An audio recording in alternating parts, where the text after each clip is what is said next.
welcome back to another video. So we've had a heap of requests to make a response video to a video put out by the VLOGBROTHERS, who have over 2.7 million subscribers, and the video is titled "Why Are Vegetarians Annoying?"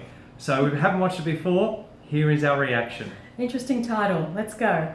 Vegetarians are right. Yes, animals raised for food do not have nice lives, and even if they did, they would still be killed in the prime of their lives so that I could have a tasty snack. Yes, the amount of food eaten by animals who will later be eaten is massive, and so as more people eat meat, more land has to be put under cultivation. Yes, livestock contribute massively to climate change and are a primary reason for deforestation. And yes, most people don't need to eat meat to be healthy. And there are reasons both ways, like more than 1 billion people make at least some of their living from livestock. You don't want to take all of those people's livelihoods away all at once. But as the global population grows, as the global economy grows, it is very difficult to argue that vegetarianism is not a good thing. Basically, the important thing here is vegetarianism allows more people to have more food with less impact. Okay, so this is, so we're talking to Hank. All right. Hank knows quite a bit. This is fantastic. So you've done your research. Thumbs up. Well done. Just a little thing here. Hank's talking about vegetarianism.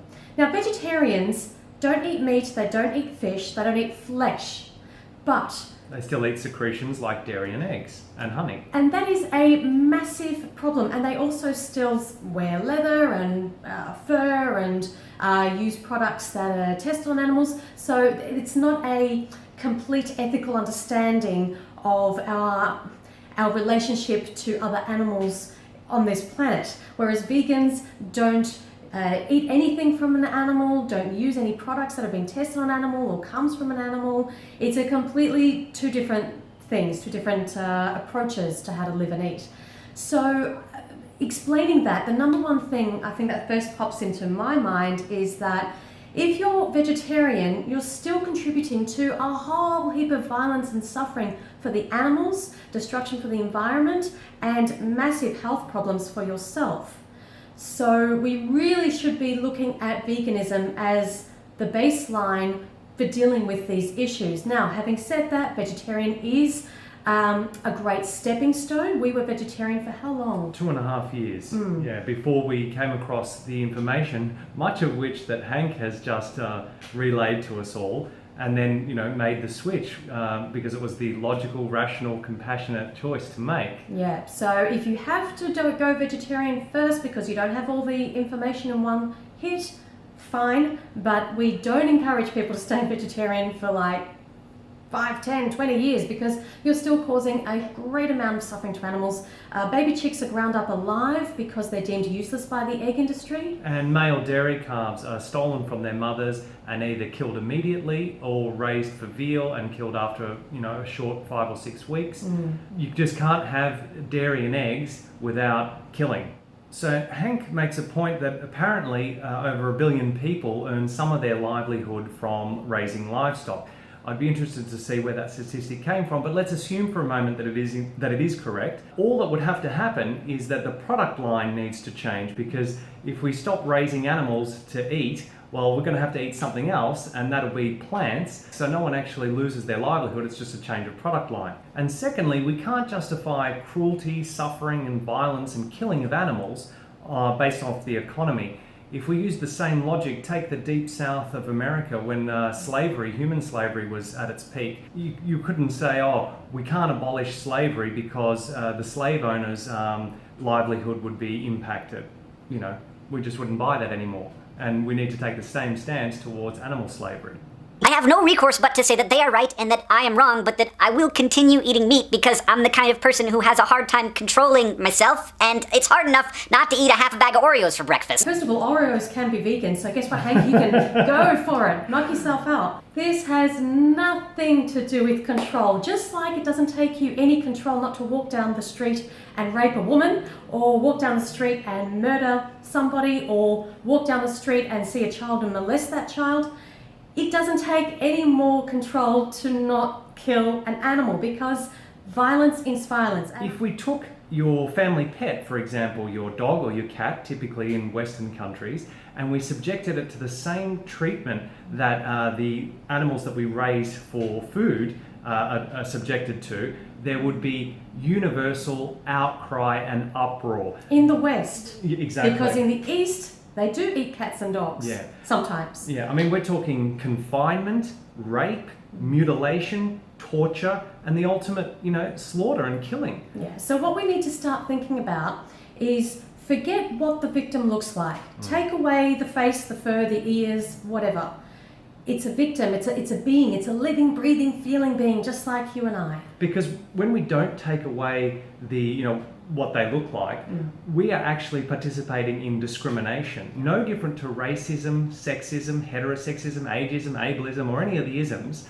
It's the ultimate discrimination, speciesism. So it's not about self-control, it's about number one, education, and number two, taking action on that information and just saying, well, I either want to participate in the rape, torture, mutilation and murder of an animal, or I don't. It's very, very simple. I think we tend to overcomplicate things as humans. I live in a society where eating meat is normal and being a vegetarian is not. But there's a difference between acting in accordance with society's expectations, which will very rarely get you criticized and is definitely the easy thing to do, and actually living in a way that is best for the future and for people and for all of the organisms on the planet. And that's the reality of meat eating. It is a thing that I don't need to do, but I do despite the fact that it makes the world worse for current animals and future people. Okay, Hank, you're talking about, social disapproval, and, we're all seeking approval from others. That's part of being human, but it's also part of, our downfall in many respects. If it was the norm to go around molesting children and beating our spouses and, killing people, would you want to do that just because everyone else was doing it? We need to start applying those kind of moral standards to our treatment of animals as well. And ultimately, you just got to not care so much what other people think and do what is right according to your morals and conscience and ethics. And your conscience is clearly telling you that it's wrong.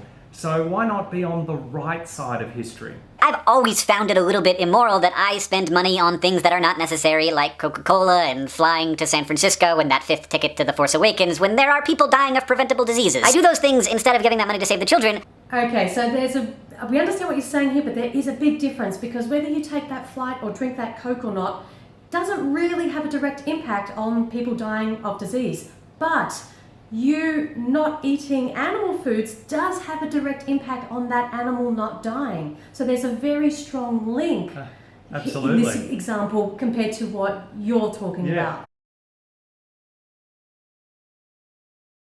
You can only do so much breaking with culture before you become extremely uncomfortable. It's very hard to find self-worth. It's very hard to find connection. Like, imagine if every time I saw someone buy a Coca-Cola, I mumbled under my breath, there are people dying of preventable diseases. I would not have a lot of friends. So why are people annoyed by vegetarians? Because they have the audacity to work extremely hard to live in accordance with their values. And because those values conflict with the values of society at large.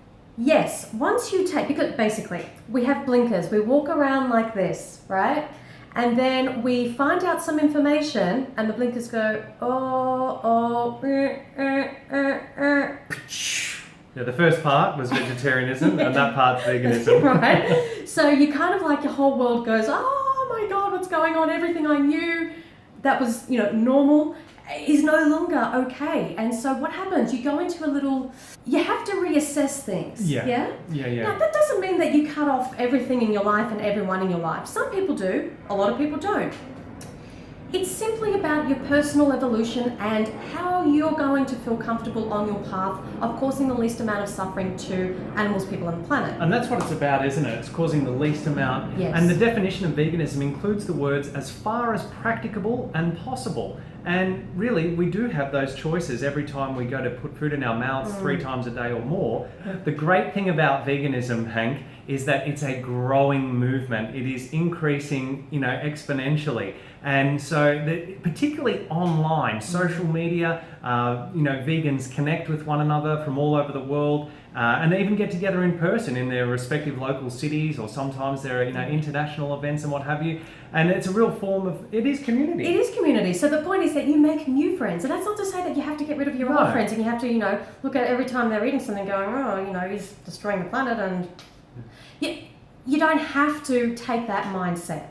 And in fact, the more people that ultimately go vegan and we get to some kind of tipping point, the more what Hank is talking about in terms of, you know, veganism is not socially acceptable, that's going to become less and less of a reality, and more people are going to be in fact inspired and motivated by all these other people making these great ethical and moral lifestyle choices. They'll say, well, hang on a sec, it's pretty clear, it's right and it's wrong, why don't I join the right side? Yeah, that's right. So we hear what you're saying, and yes, there is an element of isolation because you are always thinking, but that's the beauty of it. It gets people thinking.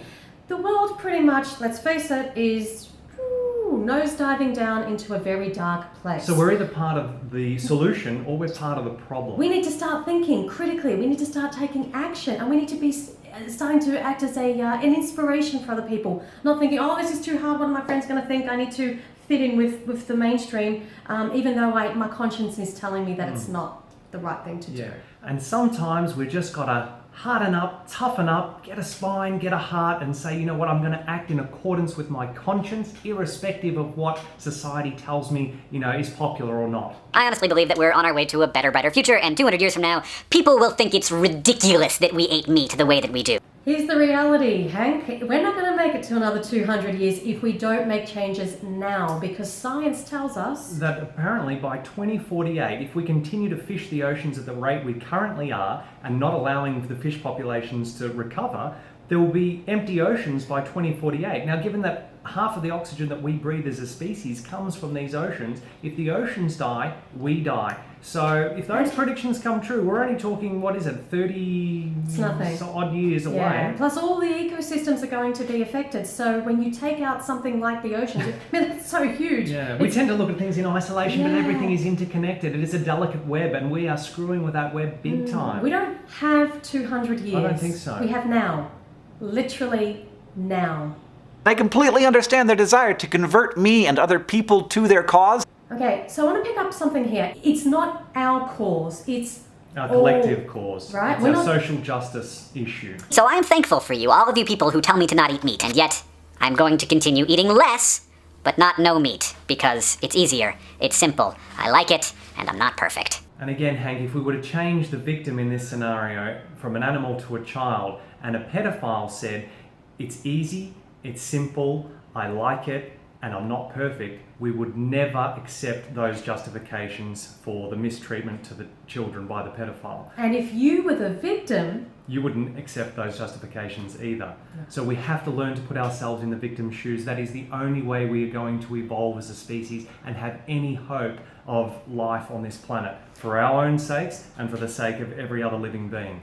Now, the final thing you mentioned is, I'm not perfect. And this is a big thing that many meat eaters think, that they have to be like, you know, holier than thou to have any impact on the world. And that's not true, because we will admit it is impossible to be 100% vegan. These tires here on our bikes, they may have animal products on them. The phone and the laptop that we're using to record this film, we got animal products in them. Right. It's about doing what is practicable and possible. And also, we should not do anything just because we can't do everything. Yeah. Changing what you eat 3 times a day is going to have an enormous impact of change, of positivity. So don't worry about the 1 or 2%. Focus on the majority of pain and suffering that we're causing, which is through our food choices. Simple as that. Finally, Hank, if you think you're just a drop in the ocean, what is an ocean but a multitude of drops?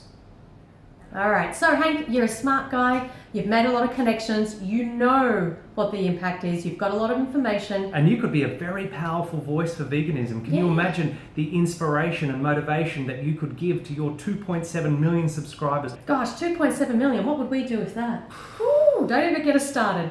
So thank you so much for watching, guys. Hank, we hope that you've seen this video. Please, everyone, share this video with the Vlogbrothers. Let's get a discussion going down below in the comments. Don't forget to like, share, and subscribe. And remember, until next time, going vegan is not the most we can do. It's the absolute least we can do. Thanks for watching, Hank. See you next time, guys. Bye, guys. We are not higher than any other animal or life form on this planet. So this is kind of contradictory. This is a bit weird. She's